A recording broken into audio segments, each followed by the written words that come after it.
محمد صلی اللہ علیہ وسلم سے محبت کا تقاضا ہے کہ آپ کی امت سے محبت کی جائے، ان سے خیرخواہی کی جائے، ان سے تعاون کیا جائے، ان سے اظہار ہمدردی کیا جائے۔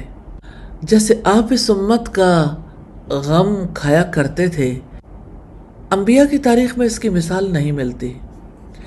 اس محبت کا تقاضا ہے کہ نبی صلی اللہ علیہ وسلم کی امت سے محبت کی جائے، کسی فرد کو حقیر نہ سمجھا جائے، حتی الامکان سب کے ساتھ تعاون، ہمدردی اور خیرخواہی کی جائے، کسی کو نقصان پہنچانے سے، پریشان کرنے سے بچا جائے۔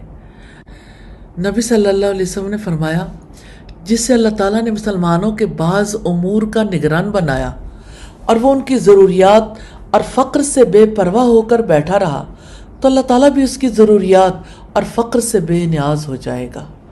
اللہ اکبر۔ اللہ تعالیٰ نے اپنے نبی کی زبان سے آخرت کی وعید سنائی ہے۔